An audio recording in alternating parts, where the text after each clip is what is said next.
บายดีเนาะวันนี้พบกันเช่นเคยเนาะกับอาจารย์ดาวเพชรเนาะวันนี้อาจารย์จะมาติวโฮมบทกระเกียนเซ็นเข้ามหาวิทยาลัยสุพรรณวงศ์ข้อที่3ซึ่งมาเบิ่งกันเนาะข้อที่3นี่แม่นคนบวก s คนบวก s เท่ากับ1บวก4บวก7บวก10บวกให้เท่ากับ70บวก73เท่ากับข้อได้แบบนี้เนาะ a 938 b 939 c 925 d 912เอามาเบิ่งวิธีแก้กันเนาะซึ่งถ้าเราวิธีแก้เราจะเดาโอกาสที่จะถูกนี่ 10% เท่านั้นเนาะเอามาเบิ่งวิธีแก้กันเนาะวิธีแก้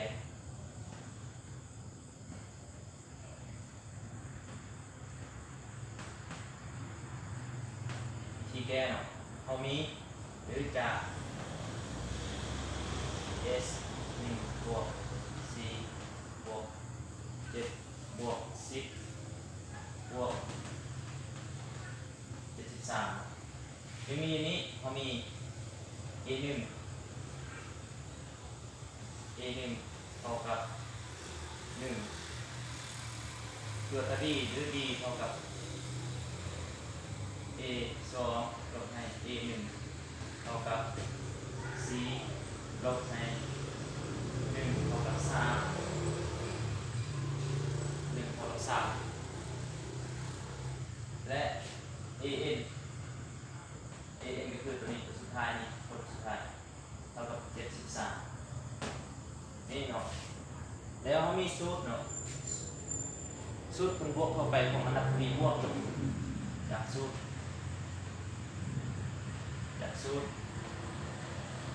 an เท่ากับบวกให้สูตรนี้เอาแทนเสื้อสูตรนี้ก่อนแทนเสื้อสูตรนี้จะได้ตัวนี้เท่า73เท่ากับ a 1เท่า1 n ยังบ่ฮู้เดลต้า v เท่ากับ3อันนี้ครับคูณตัวนี้เข้าจะได้73เท่ากับ1บวกให้ 3n ลบ3ตัวนี้มาลบให้ตัวนี้เท่ากับลบ2ยังมาฝั่งนี้เป็นอันนี้เท่า75 3n ก็เอา n 75หาร3เท่ากับ25ซึ่ง n นี่เท่ากับ25แล้วยักษ์ชุดของคนบวกยักษ์สูตรคนบวกใน sn เท่ากับ n ส่วน2 a 1บวกให้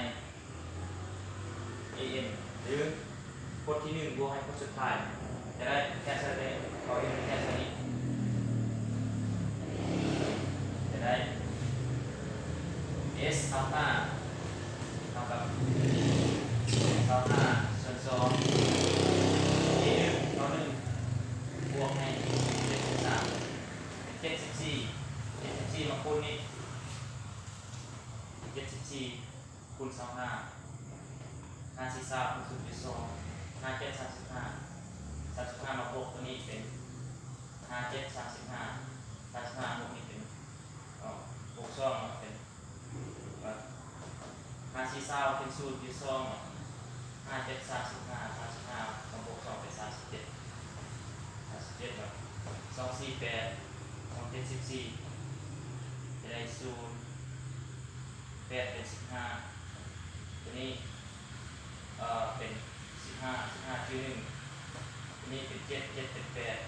8นี่มีอย่างเราคือเก่าเลย1,850 1,850ส่วน2เอาตัวนี้มาตัวนี้298 15 1 224 1เหลือ10 250ได้25ตัวนี้คือต้นทองมันสอบเขา925เนาะเขา925เอามาเบิ่งทีนี้เนาะ925อยู่นี่ข้อ4ตัวนี้เป็น ที่สำคัญมันทุกอย่างผมจื้อสูตรและวิธีการแก้แต่ก็ฝากติดตามช่อง YouTube ของอาจารย์เลยเนาะเพื่อจะสร้างคลิปเป็นกำลังใจสร้างคลิปต่อไปเนาะอย่าลืมกดไลค์และกด Subscribe เลยเนาะ